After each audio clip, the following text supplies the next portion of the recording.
नमस्कार दोस्तों, स्वागत है आपका स्टॉक गाइडेंस में। फ्रेंड्स, आज हम एक ऐसे शेयर के बारे में बात करेंगे जो नेक्स्ट 5 to 10 ईयर्स में मल्टी बैगर बन सकता है। क्योंकि अभी अगर आप देखेंगे तो बहुत सारे बिग प्लेयर या इन्वेस्टर 2022 के लिए आईटी स्टॉक और टेक स्टॉक्स के ऊपर काफी बुलिश है because of the lots of the factor जो अगले 2 से 3 साल तक आईटी और टेक रिलेटेड स्टॉक के ग्रोथ को फ्यूल कर सकता है। तो इसलिए आज की वीडियो में हम आईटी सेक्टर की एक स्मॉल कैप और पेनी स्टॉक के बारे में बात करेंगे जिसमें हाई ग्रोथ पोटेंशियल है और लॉन्ग टर्म में क्या पता अगर सब कुछ सही जाता है तो ये कंपनी लार्ज कैप भी बन सकती है और मल्टी बैगर रिटर्न्स भी दे सकती है, जैसे कि आज के डेट में विप्रो, इन्फोसिस और टीसीएस है। तो चलिए वीडियो में आगे बात करते हैं, लेकिन वीडियो शुरू करने से पहले अगर आपको इस वीडियो से कुछ भी वैल्यू या नॉलेज मिले तो आप मुझे सपोर्ट करने के लिए वीडियो को लाइक कर सकते हैं और साथ ही अगर आप चैनल पे नए हैं तो चैनल को सब्सक्राइब भी कर दें। और इसके साथ साथ वीडियो के डिस्क्रिप्शन में हमारे फ्री टेलीग्राम चैनल का लिंक है जिसको ज्वाइन करके आप शेयर मार्केट के रेगुलर और इंपॉर्टेंट अपडेट्स को पा सकते हैं। तो चलिए डिस्कशन में आगे बात करते हैं और इस वीडियो में हम लोग कंपनी के बिजनेस, कंपनी के इनिशियल रेशियो, कंपनी के फाइनेंस, कंपनी का फंडामेंटल और कंपनी के स्ट्रेंथ एंड वीकनेस पे डिस्कस करेंगे। इन्फीबीम एवेन्यूज का main business software development, services, maintenance, web development, payment gateway services, e commerce and other ancillary services का काम करती है और साथ ही ये कंपनी इंडिया की लीडिंग डिजिटल पेमेंट कंपनी में से एक है और इंडिया की third largest payment solution provider company भी है in terms of revenue and market share. Company के पास fintech platforms and solutions portfolio में 1 मिलियन से ज्यादा मर्चेंट्स है। कंपनी के बिजनेस सेगमेंट की बात करें तो ये कंपनी 2 मेजर सेगमेंट्स में काम करती है। पहला ऑनलाइन डिजिटल पेमेंट्स जिससे कंपनी को 78% का रेवेन्यू आता है। डिजिटल पेमेंट सर्विसेज कंपनी की कोर सेगमेंट है जिससे ये कंपनी थर्ड मेजर सर्विसेज देती है। पहला पेमेंट एक्वायरिंग, इस सेगमेंट से company payment gateway service and processing digital payment transactions offer करती है। दूसरा पेमेंट इंश्योरेंस, इस सेगमेंट से company merchant funds, prepaid card to corporate credit cards and lending offer करती है। थर्ड रेमिटेंस सर्विसेज, कंपनी का second business segment enterprise software platforms including cloud service है जिससे कंपनी को 22% का रेवेन्यू आता है। इस सेगमेंट में company SaaS based means software as a service platforms को डेवलप करके मर्चेंट्स के लिए एक सॉफ्टवेयर प्लेटफॉर्म प्रोवाइड करती है। कंपनी लार्ज सेल्स वॉल्यूम को हैंडलिंग के लिए लार्ज इंटरप्राइज को इंटरप्राइज लेवल के कस्टमाइज ई कॉमर्स प्लेटफॉर्म भी ऑफर करती है।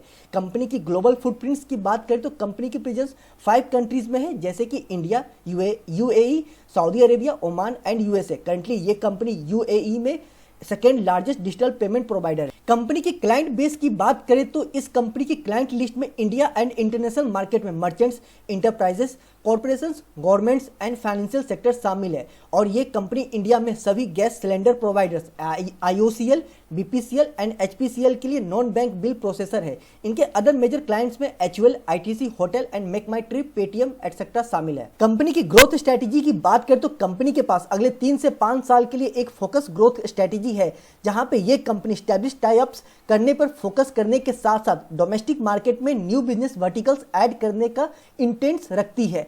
कंपनी अगले 2 से 3 साल में 10 से ज्यादा कंट्रीज में अपने ऑपरेशंस एस्टैब्लिश करके अपने जियोग्राफिकल फुटप्रिंट को एक्सपेंड करने का भी प्लानिंग बना रही है। तो चलिए अब कंपनी के स्ट्रेंथ और वीकनेस की बात करते हैं। तो सबसे पहले स्ट्रेंथ की बात करें तो पहला कंपनी का पीवी रेशियो उसके सेक्टर पीवी से काफी कम है। दूसरा कंपनी डेट फ्री है। तीसरा कंपनी का एवरेज प्रॉफिट ग्रोथ पिछले 3 साल से 21.53% है जो कि अच्छा है। चौथा कंपनी का इनकम ग्रोथ पिछले 3 साल से 28.94% है जो कि अच्छा देखने मिला। पांचवा कंपनी का कैश कन्वर्जन रेशियो काफी इफेक्टिव देखने मिला। अब अगर कंपनी की वीकनेस की बात करें तो पहला प्रमोटर होल्डिंग लो है जो कि 30% के आसपास है। दूसरा पिछले 3 साल से कंपनी का रिटर्न ऑन इक्विटी लो है जो कि 2.95% है। तीसरा पिछले 3 साल से कंपनी का आरओसीई लो है जो कि 2.69% है। चौथा कंपनी का नेट कैश फ्लो डिक्लाइन होता हुआ देखने मिला। सो फ्रेंड्स, कंपनी की इनिशियल रेशियो की बात करें तो मार्केट कैप देखें तो 3890 करोड़ के आसपास का मार्केट कैप है जो कि एक स्मॉल कैप कंपनी है। वहीं आज की डेट में शेयर का प्राइस देखें तो 14 रुपए 50 पैसे के आसपास है।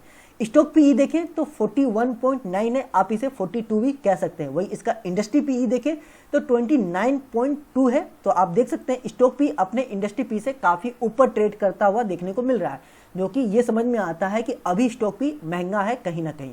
प्राइस टू बुक वैल्यू की बात करें तो 1.27 है और इसका सेक्टर पीवी जो होता है, सेक्टर का प्राइस टू बुक वैल्यू है वो भी वहाँ से भी अगर आज के डेट में प्राइस टू बुक वैल्यू देखें, मीन्स शेयर का प्राइस टू बुक वैल्यू इसका सेक्टर पीबी से कंपेयर करते हैं तो शेयर का प्राइस टू बुक वैल्यू काफ़ी कम देखने को मिल रहा है, जो कि एक अच्छी बात है, जो कि ज़्यादा महंगा नहीं है। और आप जनरली देखेंगे कि आईटी सेक्टर की जो भी आईटी कंपनी होती है उनका price to book value high होता है, बट इस स्टॉक का आज के डेट में प्राइस टू बुक वैल्यू काफ़ी कम देखने को मिल रहा है।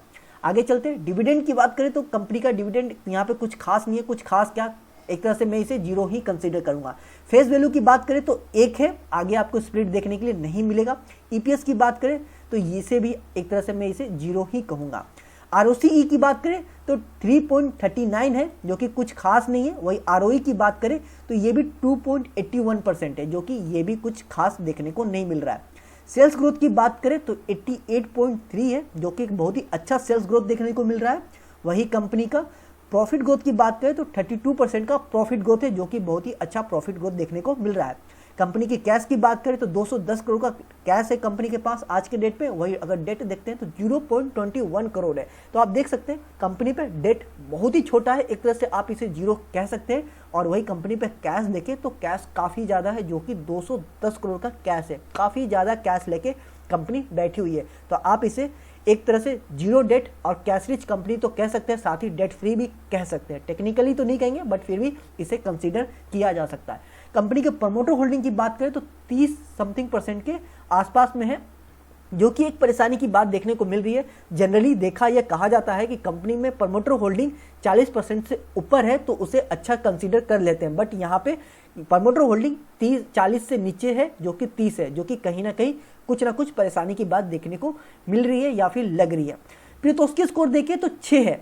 और प्रियतोस्की स्कोर क्या होता है फ्रेंड्स? प्रियतोस्की स्कोर कंपनी के फाइनेंशियल को नंबर देता है कि कंपनी के फाइनेंशियली कितनी स्ट्रांग है या फिर कितनी कमजोर है, कितनी वीक है।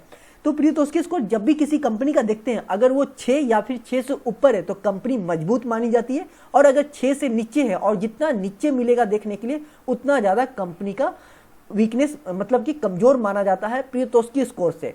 तो ये प्रियतोस्की स्कोर हमें बताता है कि कंपनी फाइनेंशियली मजबूत है या कमजोर है। ध्यान रखिएगा, 6 या 6 से ऊपर है तो मजबूत है, और 6 से जितना कम होता हुआ जाएगा, 1, 2 मिलेगा, 4 मिलेगा, समझ लीजिए कि उतना ज़्यादा वो कंपनी फाइनेंशियली कमजोर है।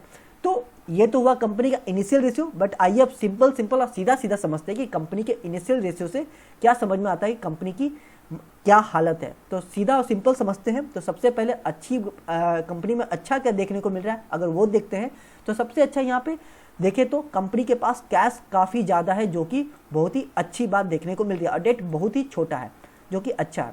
कंपनी का प्रियतोस्की स्कोर यहाँ पे ओके कंसीडर किया जा सकता है। प्रमोटर होल्डिंग यहाँ पे तो खैर प्रमोटर होल्डिंग यहाँ पे अच्छा नहीं है। प्रॉफिट ग्रोथ यहाँ पे अच्छा देखने को मिल रहा है, सेल्स ग्रोथ यहाँ पे अच्छा देखने को मिल रहा है, प्राइस टू बुक वैल्यू यहाँ पे अच्छा देखने को मिल रहा है।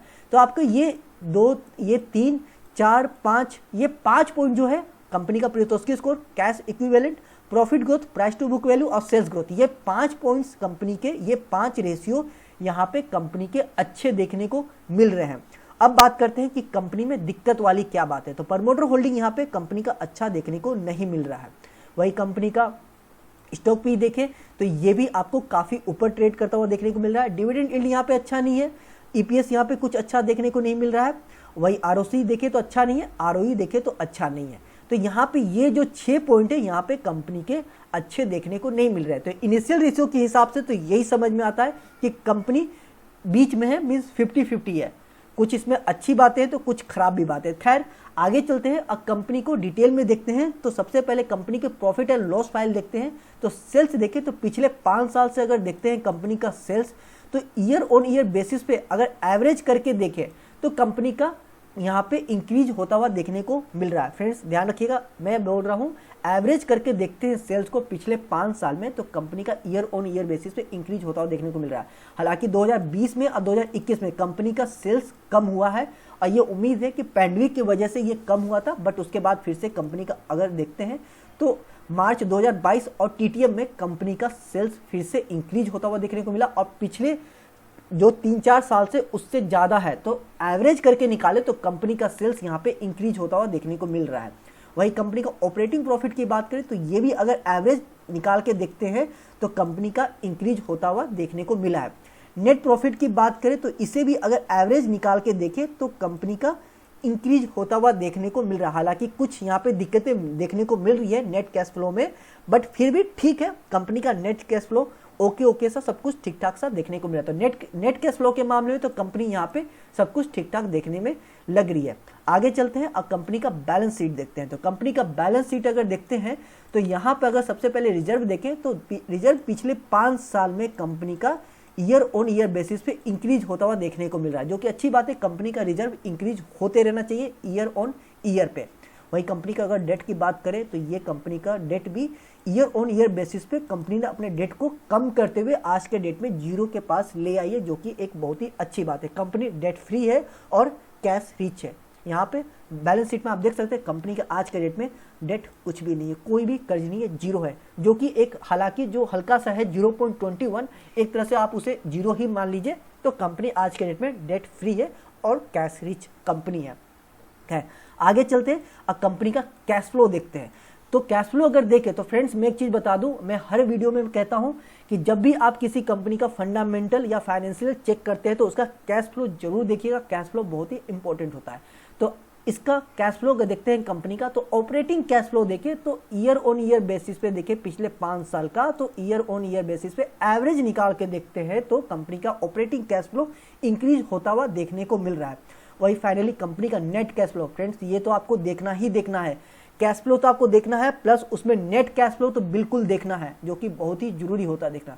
तो नेट कैश फ्लो देखिए तो यहाँ पे कंपनी का नेट कैश फ्लो कुछ खास देखने को नहीं मिल रहा। आप इसे कह सकते हैं कि कंपनी का नेट कैश फ्लो अगर पिछले 3 साल से कंपेयर करें या 5 साल से कंपेयर करें तो कंपनी का नेट कैश फ्लो कम होता हुआ देखने को मिल रहा है, मींस डिक्लाइन होता हुआ देखने को मिल रहा है। बट एक अच्छी बात यह भी है कि कंपनी का नेट कैश फ्लो प्लस में है, जो कि बहुत ही एक अच्छी बात है। बट साथ में एक परेशानी की बात यह भी है कि कंपनी का नेट कैश फ्लो यहाँ पे ईयर ऑन ईयर बेसिस पे अगर इसको एवरेज करके निकालते हैं तो डिक्लाइन होता हुआ देखने को मिल रहा है। सो फ्रेंड्स, अब अगर कंपनी के फाइनेंशियल को सीधा और सिंपल वर्ड में अगर कहें तो कंपनी ना तो फाइनेंशियली बहुत ज्यादा मजबूत है, ना ही बहुत ज्यादा कमजोर है।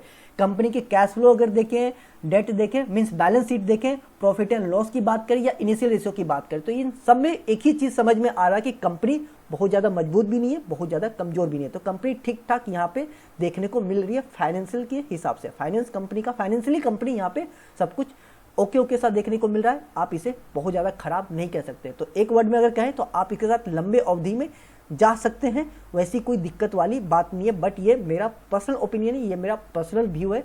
मुझे ऐसा लगता है कि इसके साथ में लंबी अवधि में जाया जा सकता है। सो फ्रेंड्स, ये था एक छोटा सा डिस्कशन, और आपके पर्सनल ओपिनियन में ये कंपनी लॉन्ग टर्म में कैसा परफॉर्म कर सकती है मुझे कमेंट सेक्शन में जरूर कमेंट करें। मिलते हैं अगले वीडियो में, तब तक के लिए आप अपना और अपने पोर्टफोलियो का ख्याल रखिए।